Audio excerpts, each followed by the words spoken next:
This summer, why not take a memorable city break to the scenic location of Gotham City?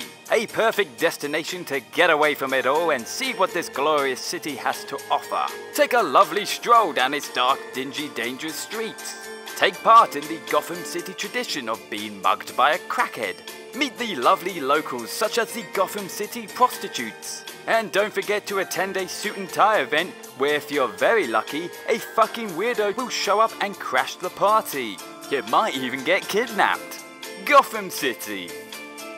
What a shithole.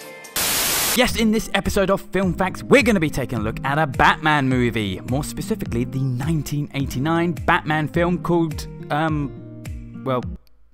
Batman. It's Batman. So let's not waste any more time and get stuck in, because if you had questions like, who was the original choice for Batman? What additional Batman characters never made it to the final film? And how did Jack Nicholson get away with absolute murder on this film? Not actual murder, just, it's just a figure of speech. Although, yeah, he's probably murdered a few people in his past. Anyway, we got the answers for you. Except for the body count of Jack Nicholson. Because there's probably far too many to count.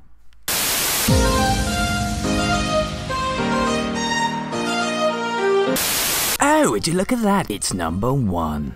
So, Batman is a 1989 superhero film directed by Tim Burton and starring Michael Keaton as Bruce Wayne / Batman and Jack Nicholson as the Joker. The film is based on the DC comic character of Batman. I know, shocking, right? Where else can you get great facts like that? The movie follows Batman in what appears to be early on in his crime-fighting career. Likewise, the film also follows the character of the Joker and his origins from an average gangster to the clown prince of crime. The movie sees Batman go up against the Joker as Bruce attempts to save Gotham from Mr. J. And as a superhero film, the movie was considerably darker than what audiences were used to at the time.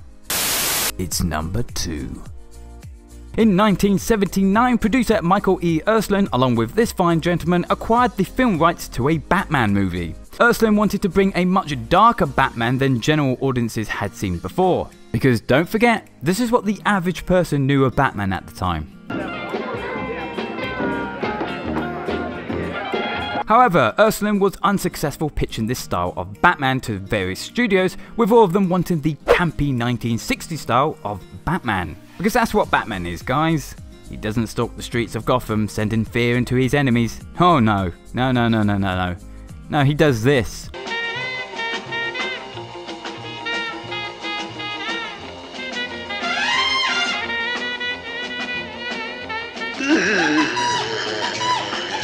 Urslin went on to write a script titled Return of the Batman to help get across the kind of style and tone he was going for. Interestingly enough, his script was similar to that of the hugely popular graphic novel The Dark Knight Returns, which also brought a much darker tone to the world of Batman. But Urslin's script predates that novel by 6 years. Despite having no studio involved at the time, the movie was announced in July of 1980 at the Comic Art Convention in New York City. Lucky for those involved in the project, however, Warner Brothers, who had previously released the Superman movies, took up interest in the project and decided to produce it. Well, there you go, that's a lucky break for you, isn't it? Because that would have been embarrassing.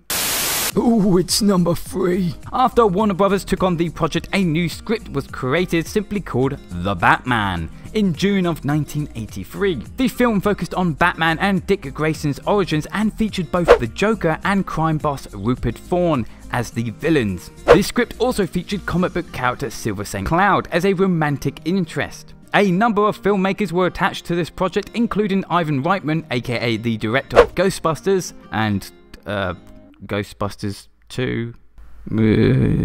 Joe Dante, who has appeared on a few Film Facts videos now and is of course the director of Gremlins, and horror legend Wes Craven because of his work on the film Swamp Thing. But in the end, it wouldn't be Reitman, Dante, or even Craven that would get the role of director, but instead it would go to Tim Burton. Warner Brothers decided to take on Burton after his film Pee-wee's Big Adventure was a financial success. Tim Burton has his then girlfriend write up a 30-page film treatment as he felt the original screenplay for the film was too campy. Although not a comic book fan, Burton was impressed with the dark styles of both The Dark Knight Returns and Batman the Killing Joke, and would seek to take on that dark style for his movie, because of course he did. He's bloody Tim Burton. Oh, number 4. It was felt that the original idea for the story of this movie contained too many characters, including Batman, Dick Grayson, who presumably would take on the identity of Robin, the Joker, Rupert Thorne, Silver St. Cloud and the Penguin. Burton turned to Sam Hamm, a screenwriter and comic book writer, in order to write the screenplay for this film. Hamm decided against the idea of an origin story and instead felt that simply using flashbacks would be more suitable in slowly unlocking the mystery behind Batman. Hamm swapped out Silver St. Cloud for the character of Vicky Vale and Rupert Thorne for the character of Carl Grissom, an original character created specifically for this film. Dick Grayson's role was reduced to a cameo rather than a supporting character, but the character would ultimately be removed entirely for the final script. Despite being praised by both Batman creator Bob Kane and the studio itself, Warner Bros. Was experiencing some hesitation with going ahead with the production of the film. That is until Tim Burton proved himself again with the successful release of Beetlejuice in 1988. I got 5 on it. Oh, copyright strike. So, Birdman himself, Michael Keaton, stars in this film as the title character of Batman. But he was not initially the first choice for the role. Several actors were being eyed up for the role, including Mel Gibson, Kevin Costner, Charlie Sheen, Tom Selleck, Bill Murray, Harrison Ford and Dennis Quaid. Warner Bros. Reportedly was pressuring Burton to cast a movie star for the role of Batman, but Burton wanted to cast an unknown actor at the time. It was producer John Peters who suggested Michael Keaton for the role, stating that Keaton had that edgy, tormented quality after having seen his performance in the film Clean and Sober. Since Burton had previously worked with Keaton on Beetlejuice, he agreed.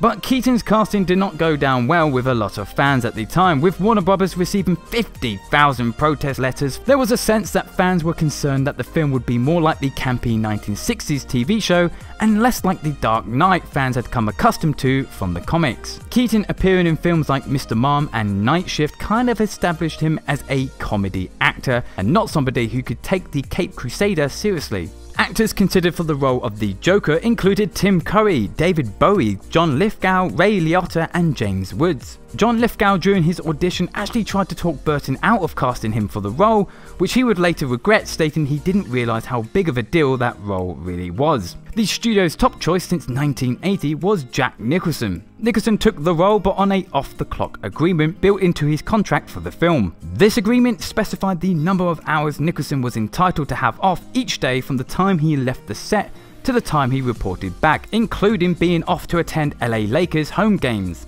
Nicholson also demanded that all his scenes be shot in a 3-week block. Finally, Jack Nicholson reduced his $10 million fee to $6 million in exchange for a cut of the film's earnings and some of the merchandise revenue. And on top of all that, he also demanded to have top billing on any promotional materials related to the film. This boy laughed himself all the way to the fucking bank on this movie. Oh, don't believe it, it's number 6. The original plan for shooting this film was to begin production in sunny California, but due to the insane amount of media interest in this movie, the crew were forced to choose another location. In the end, they decided to shoot the movie at good old Pinewood Studios in England. The exterior shots of Wayne Manor were shot at Nebworth House and Hatfield House, both of which are very close to where I live. Despite the fact the crew decided to shoot in the UK because of the immense pressure of the media's interest, the shoot still experienced its fair share of media harassment. The unit publicist for this film was offered £10,000 if they shared copies of the first pictures of Jack Nicholson's Joker. The publicist refused. Later, the police were called when 2 reels of the footage, which contained 20 minutes worth, were stolen. Burton described this time as torture and the worst period of his life. Well, he's never had to sit down and watch the Planet of the Apes remake. Oh. Whoops! Number 7, baby. Number 7. Michael Keaton felt that Batman's secret identity would actually be fairly easy to figure out. Did you know that Bruce Wayne is Batman?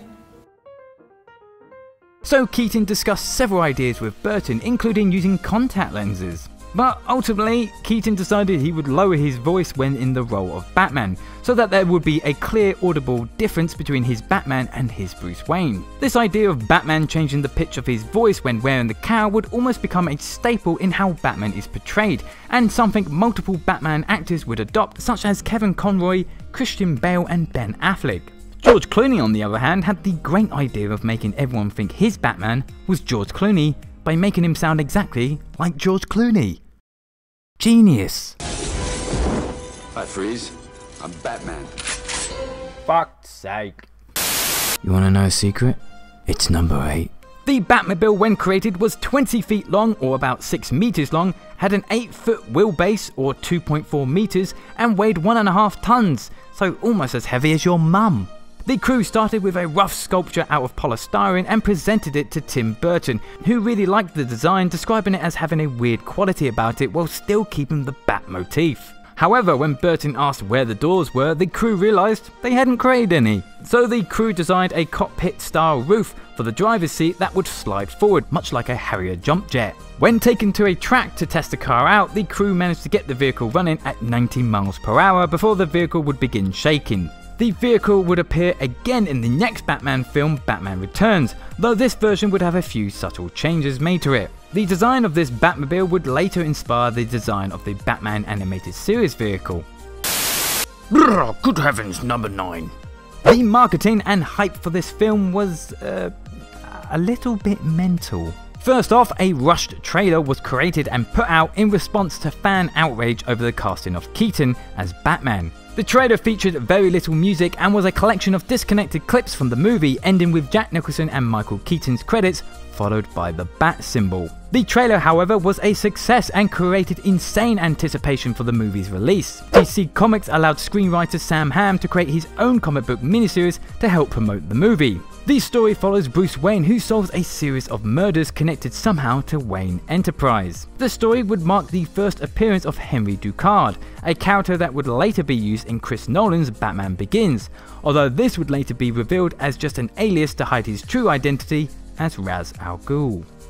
Oh, spoilers. In the months leading up to the film's release, a pop culture phenomenon began to emerge known as Batmania. Basically, people were fucking crazy about Batman around this time, with over $750 million worth of merchandise sold. As director Kevin Smith stated, you couldn't turn around without seeing the bat signal.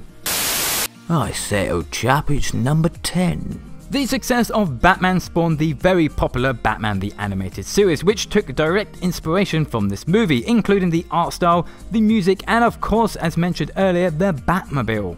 This also began the long-running DC animated universe. Batman 1989 also helped establish the modern-day superhero film genre, which would only gain in popularity throughout the coming decades. Batman also showed that a dark interpretation of a comic book property could be possible. Batman also came with a bunch of sequels for the first incarnation of the Batman film franchise, which included Batman Returns, the Penguin one, Batman Forever, the Jim Carrey one, and Batman and Robin, the embarrassing one. Well, there you go, 10 facts about Batman, the movie, not the actual man. Hey, if you enjoyed this video, then why not give it a like, as it really does help us out a lot. And while you're at it, why not check out our other Film Facts videos, they cover both film and TV. And of course, we're definitely going to be looking at the other Batman films in the future, so if you don't want to miss out on that, or you just want to help out the channel, then why not consider subscribing and hitting the bell thingy to stay notified. Well, thanks for watching.